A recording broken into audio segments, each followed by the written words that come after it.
Hello students, welcome to my YouTube channel. Myself Nimit sir और आज हम करने वाले हैं new topic of chapter number 3 demand and our subject is eco.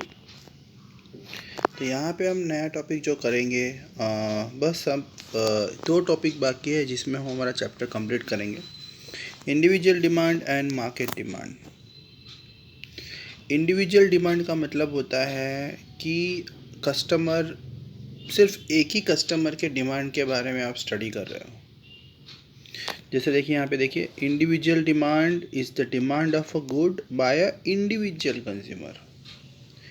एक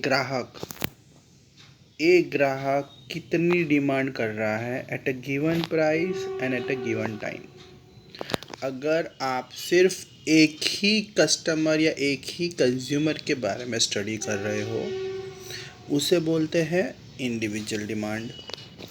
बट मार्केट डिमांड का मतलब क्या होता है? The sum total of the individual demand. मतलब मार्केट में सारे ग्राहक, सारे कंज्यूमर के बारे में जब आप स्टडी कर रहे हो तो उसको बोलते हैं मार्केट डिमांड। मतलब अगर एक ही ग्राहक के बारे में स्टडी किया तो इंडिविजुअल, और सम सारे कस्टमर के बारे में स्टडी किया तो मार्केट।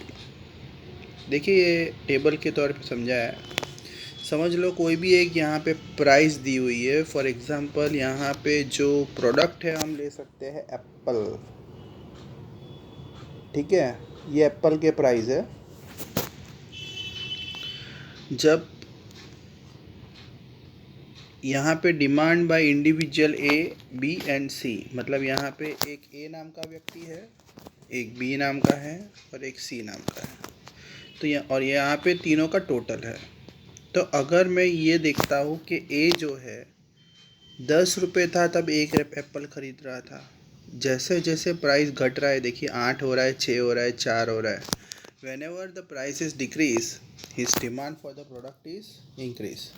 मतलब ए क्या करता है, अगर उसको महंगा लगता है तो वो कम क्वांटिटी ख़रीद रहा है, पर जैसे जैसे प्राइस कम हो रहा है वो ज़्यादा परचेज़ कर रहा है। तो मैं यहाँ पे ए के बारे में स्टडी कर रहा हूँ तो वो क्या हो गया, इंडिविजुअल डिमांड। वैसे ही मैं बी के बारे में स्टडी करूँगा कि जब 10 रुपये था तो बी ज़्यादा खरीद रहा था, 2 खरीद रहा था, 8 हो गया तो 3 खरीद रहा है, 6 हो गया तो 4 खरीद रहा है। मतलब जैसे जैसे प्राइस कम हो रहा है उसकी डिमांड बढ़ती जा रही है एप्पल के लिए। वैसे ही सी के बारे में 10 रुपये था तो 3, 8 था तो 4, 6 था तो 5। मतलब यहाँ पे हर व्यक्ति प्राइस कम होने पे डिमांड ज़्यादा करेगा।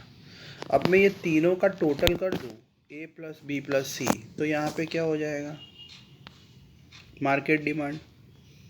देखिए तीनों को जोड़ दिया गया। जब 10 रुपये था तो तीनों मिलके कितनी मार्केट में डिमांड कर रहे थे? तीनों का टोटल 6।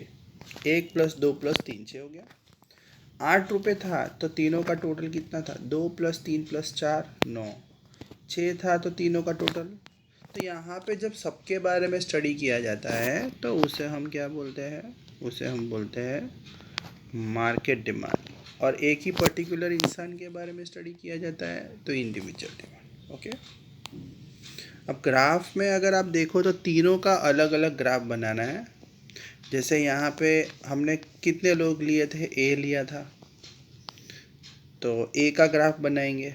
तो ए के ग्राफ में सिंपल लॉजिक बताना है कि भाई प्राइस कम हो रहा है, तो जब भी प्राइस डिक्रीज़ होता है, मैंने आपको लास्ट टाइम भी बताया था, जब भी प्राइस डिक्रीज़ होता है तो आपका ग्राफ डाउनवर्ड स्लोप जाता है।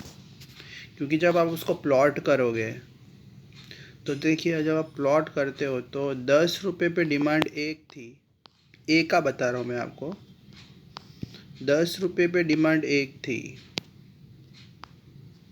तो मैं आपको बताऊँ कैसे प्लॉट करोगे आप।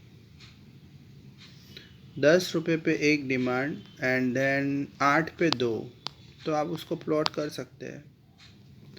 ये देखिए, एक 10 रुपये पे एक डिमांड, 8 रुपये पे 2 डिमांड, 6 रुपये पे 3, 4 रुपये पे और 2 रुपये पे 5। जब आप इसको टच करोगे तो आपका स्लोप नीचे की साइड जाएगा, बिकॉज आपका प्राइस घटता जा रहा है। प्राइस घट रहा है तो देखिए ये नीचे की ओर जा रहा है, slope downward.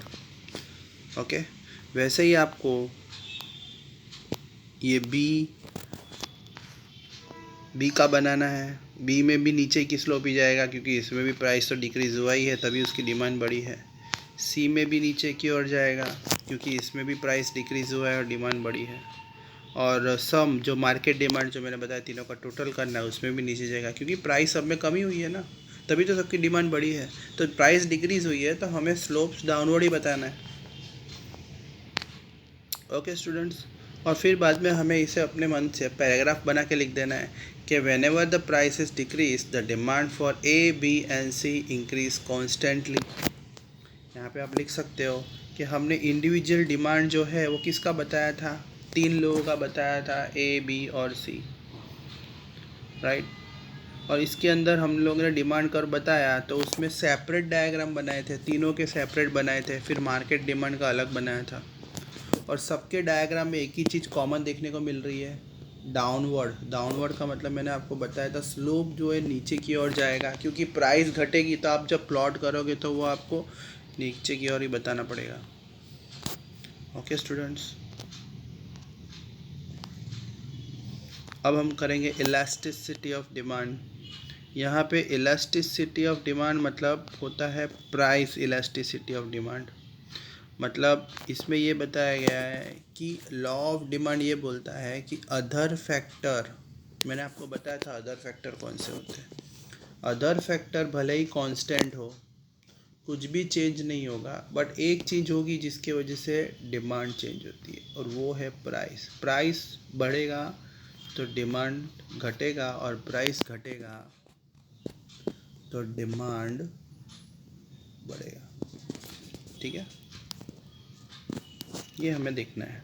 Meaning of price elasticity of demand, तो यहाँ पे प्राइस इलास्टिसिटी ऑफ डिमांड की जो फॉर्मूला है, proportionate change in demand divided by proportionate change in price.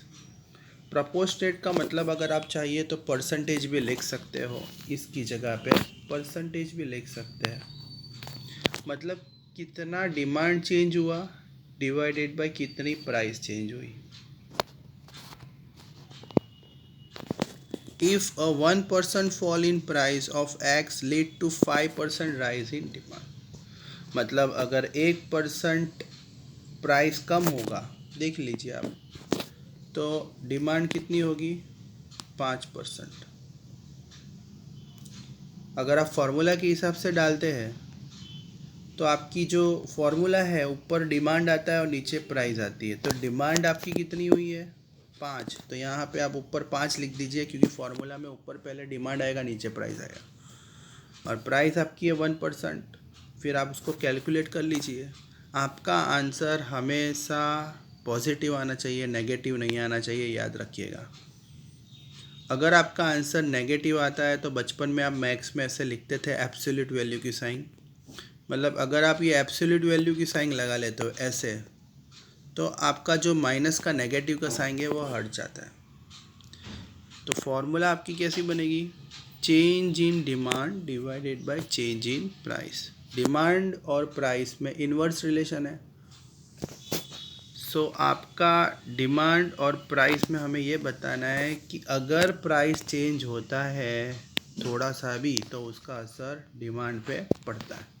Okay students, I hope आपको समझ में आया होगा।